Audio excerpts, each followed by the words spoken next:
The episode opens in a where 4 women, considered as witches by the villagers, gather around a lifeless deer. Phoebe, one of them, carefully removes its heart and feels it pulsing in her hand. Another woman named Gennara mentions that 13 more deer have been found dead that same night in the woods. Phoebe believes that the night signifies something terrible as she gazes up at the waning moon. She emphasizes the fragility of the situation, insisting they return to their ancient dwelling. The scene shifts to a castle where a woman is in labor, attended by a midwife named Natalia. Natalia asks her granddaughter, Ada, to assist. Ada quickly senses that the baby is in distress as she places her hand on the woman's belly. Alarmed by Ada's observation, the pregnant woman accuses her of witchcraft and orders them to leave. They flee from the castle and begin their journey back home. Along the way, Ada notices a dead deer, but they hurry past it, since they focus on escaping as quickly as possible. In a Roman school, a professor is teaching his students about the difference between science and magic, encouraging them to prioritize understanding how life truly operates rather than clinging to old superstitions. He challenges them to investigate the death of a man rumored to have died to an evil spirit's attack.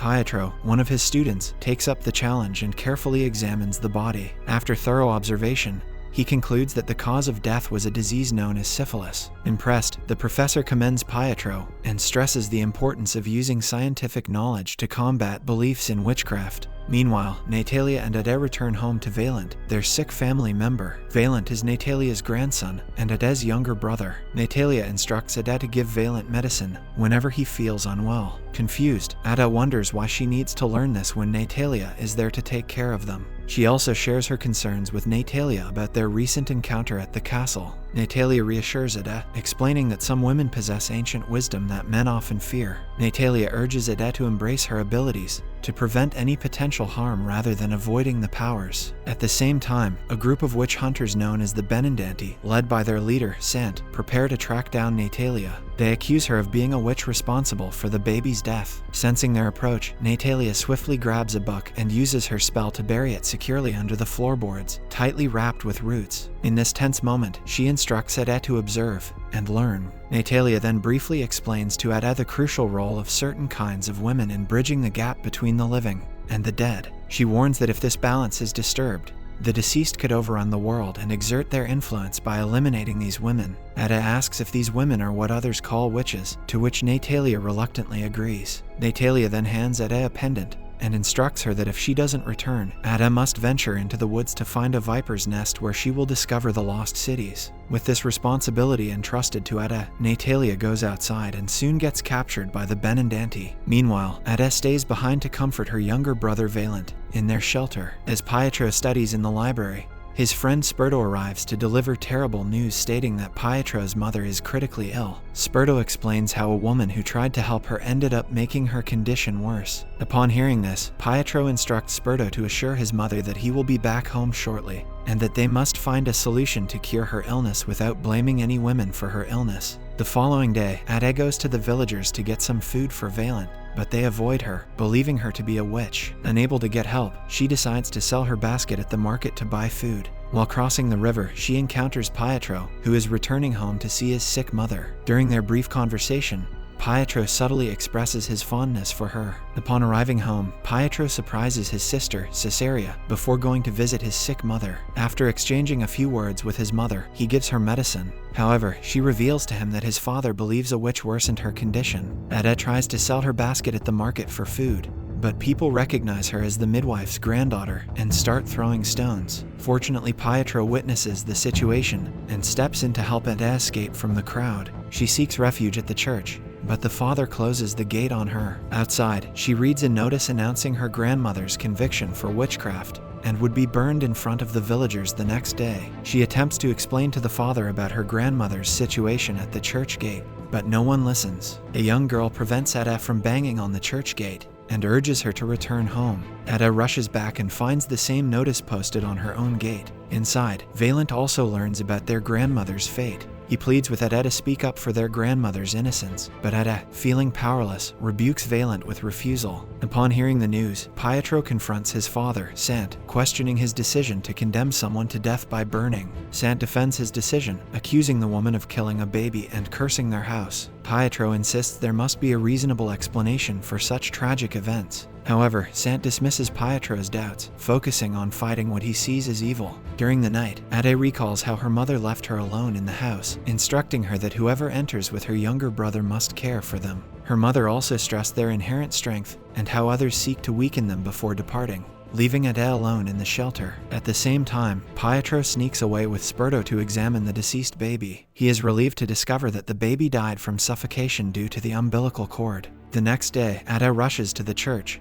pleading once more for Natalia's release. Pietro also arrives, presenting evidence that the baby died naturally. However, the priest rejects Pietro's evidence, insisting it was the result of witchcraft. The crowd supports the priest's decision. A while later, Thebe and the other 3 members of her group are also seen in the crowd. As Natalia is about to be burned, the 4 women begin chanting. Natalia notices them and joins in chanting as she looks to the sky. Suddenly, a storm gathers, pouring rain that extinguishes the fire. Determined to end the situation, Sante pulls his sword and stabs Natalia to death. Vaillant arrives at the scene just as Natalia is stabbed, crying out as he watches his grandmother die. Ade and Pietro leave together with Vaillant, and Ade expresses her gratitude to Pietro for his help.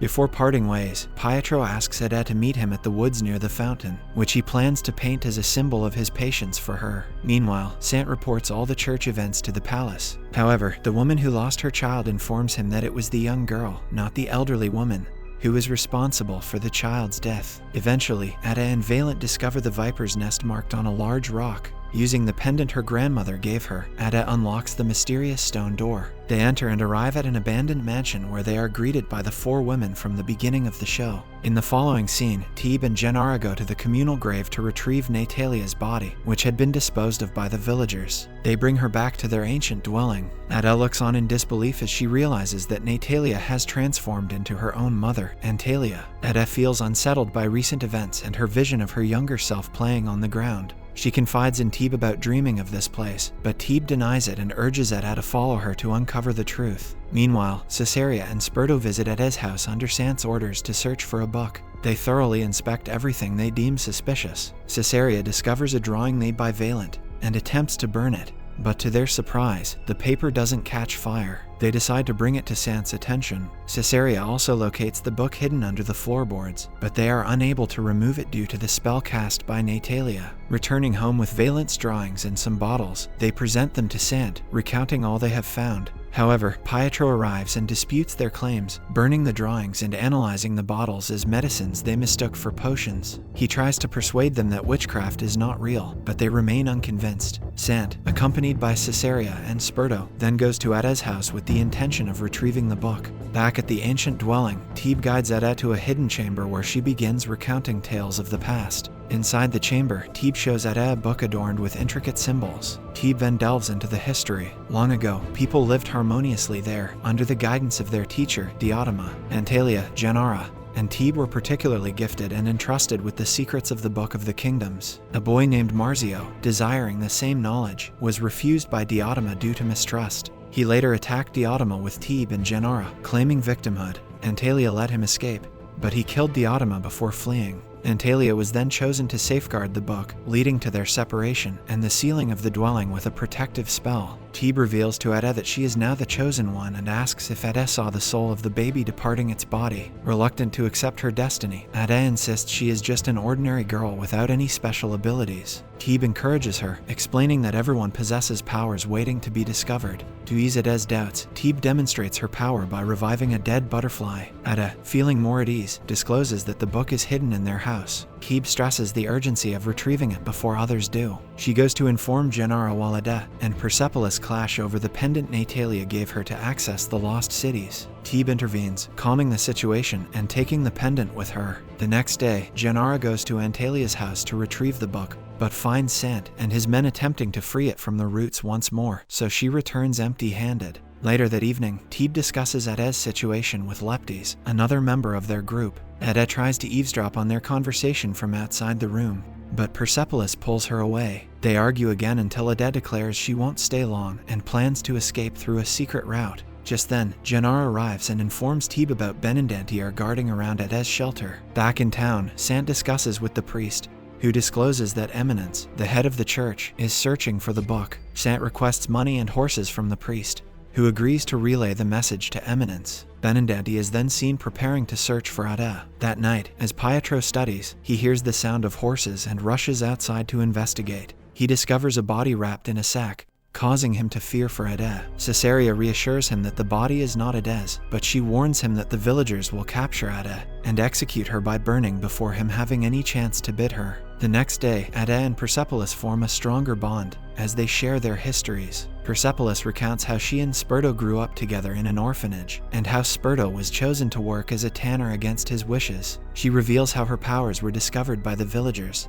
who labeled her a witch, cut her hair, and cast her out. Tebe later rescued her. They both confide in each other about their relationships with Sperto and Pietro, respectively. The next day, Ada and Persepolis explore with the telescope Persepolis gave Ada. During their observation, Persepolis spots the fountain turning red. She shows Ada, and together they arrange for Ada to meet Pietro. Ada exits through a secret passage and meets Pietro, where they warmly greet each other and introduce themselves. During their conversation, Pietro cautions Ada that she is being pursued. She reassures him she has found a sanctuary, but Pietro advises her not to trust anyone completely. When Ada learns that everyone considers her a witch, Pietro shares his disbelief in their existence, causing Ada to leave, confessing her uncertainty about her identity. At the ancient dwelling, everyone discovers that Ada has departed for the fountain. Gennaro and Leptes rush after her, while Ada reaches her shelter to retrieve the book. She recites the spell, freeing it from its rooted position. However, as she attempts to leave with the book, she is blocked by a member of the Benandanti. Just in time, Gennaro and Leptes arrive, and a battle breaks out.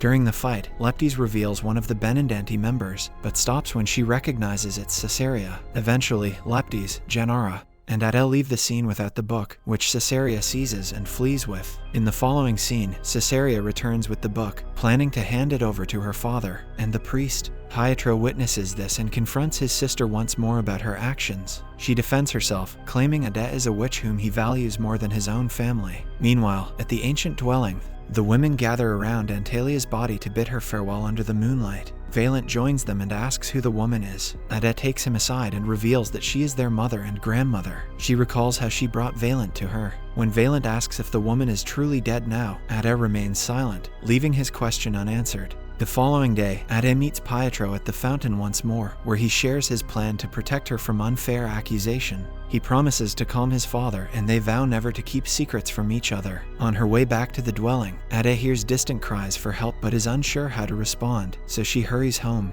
Later that evening, Ada confides in Persepolis about her conversation with Pietro. She expresses her uncertainty about the situation. Persepolis reveals that Sperto is considering joining the Benandanti, adding to Ada's worries. Meanwhile, Pietro confesses his love for Ada to his mother, but doesn't introduce her. Tebe and Gennaro discuss their next moves now that their strongest member, Natalia, has passed away. They contemplate taking Ada, but hesitate after her mistake in giving the Book of the Kingdoms to Benandanti. During the night, Ada hears the same voices of women calling for help once again. The following day, Pietro eagerly meets Ada at the fountain, proposing marriage as a solution to their troubles, hoping it will end the accusations from his family. Overwhelmed by his proposal, Ada asks for time to consider it. On her way home, she hears the voices of the women again. She then has a vision of her mother cautioning her about trusting others too easily. That evening, Ada confides in Persepolis about the voices she's been hearing, and shares the vision of her mother. Persepolis encourages her to discuss it with Tebe, emphasizing that they will support her through everything,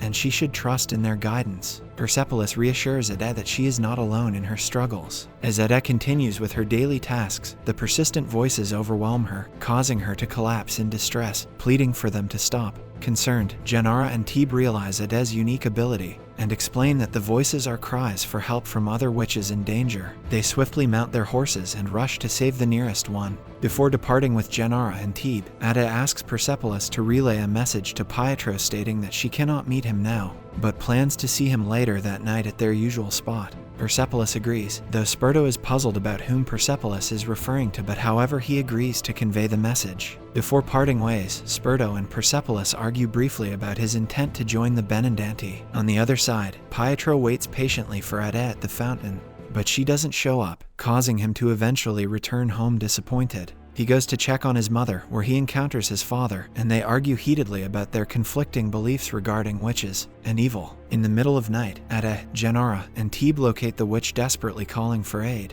However, their arrival comes too late as they watch helplessly as she leaps from the top of a tower, attempting to escape from Benandanti. Ada's outcry alerts the Benandanti of their presence, prompting a chase. Using their powers, Tebe and Gennaro manage to thwart the pursuers before fleeing back to their place. Back at the dwelling, Leptis tends to Ada's injuries while Tebe urges her to trust their cause and join in rescuing other witches. Overwhelmed by witnessing the witch's death firsthand, Ada leaves in frustration. That night, she decides to depart from the ancient dwelling and marry Pietro. She bids farewell to Valent and Persepolis before escaping. Returning to the fountain, Ada reunites with Pietro in the morning. They embrace, but Ada is suddenly struck with a vision of Pietro's mother dying. She urges him to return home as she shares what she has envisioned. Pietro is doubtful but rushes back to his mother to verify. In the following scene, Pietro is seen beside his mother's deathbed, grieving alongside Sante as visitors gather to pay their respects. Meanwhile, at the dwelling, the women discuss the suspicious nature of Pietro's mother's death, questioning whether Eminence's involvement with the opened book played a role. They resolve to gather the remaining witches swiftly. Concerned for Pietro, Ada decides to seek him out despite Persepolis' warnings about the dangers. When Ada remains resolute,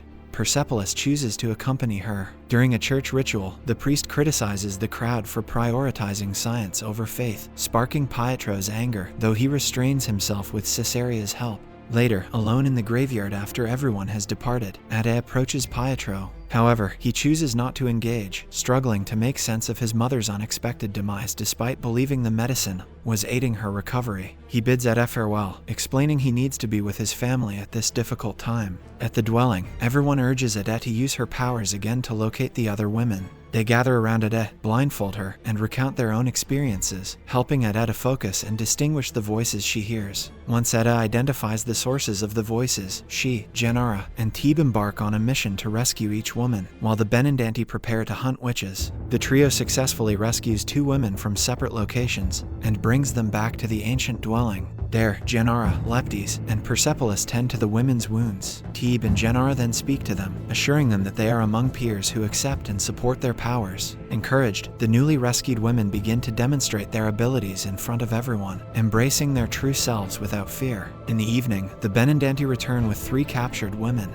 prompting Sante to order his men to interrogate them to reveal information about other witches. From his window, Pietro witnesses this scene and confronts his father about the brutality, insisting that hurting and killing these women won't bring back his deceased wife. Disgusted, Pietro leaves and seeks solace in a nearby bar, where he attempts to drown his sorrow. Observing Pietro's state, the innkeeper advises him to go home, but Pietro refuses and demands another drink. This leads to a fight between Pietro and the customers of the bar, who identify him as Sante's son and react harshly to his drunken behavior. Caesaria walks into the pub and attempts to discreetly lead him away. However, a man's disrespectful comment about a woman defending Pietro enraged Caesaria, prompting her to engage in a fight to defend Pietro. After the conflict, Pietro and Caesaria flee from the bar together. Caesaria then attempts to comfort Pietro over the loss of their mother. In a moment of vulnerability, Pietro attempts to kiss Caesaria, but she gently pushes him away, acknowledging the complexity of their emotions at the moment.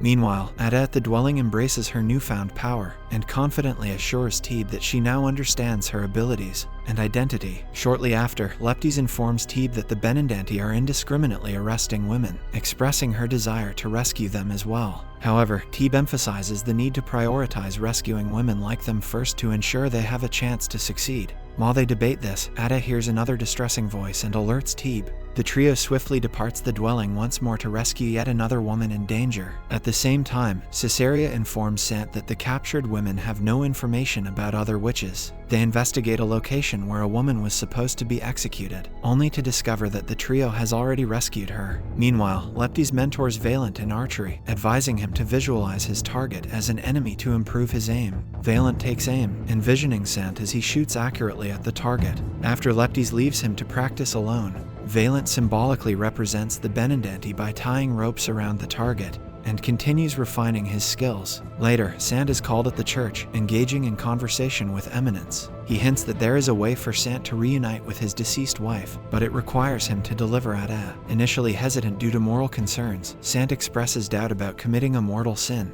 However, Eminence persuades him that such an act can be justified if done with good intentions. Sante remains concerned about the formidable witches protecting Ada, known for their strength and unpredictability, but Eminence promises assistance by giving him great power to overcome the challenges. In the evening, Pietro undergoes initiation into the Benandanti while the women at the dwelling gather to perform a ritual aimed at reviving the lost cities. Each group completes their respective rituals, empowering Pietro and Ada with medallions symbolizing their readiness for battle. Sante presents Pietro with a protective pendant linked to his birth, while Ada receives her grandmother's pendant from the beginning of their journey. Despite their preparations, Pietro hesitates and throws his medallion to the ground, unsure about proceeding with Benandanti. Subscribe for more videos like this, turn on the notification, and leave 1,000 likes or 100 comments if you'd like us to continue part 2. Thank you.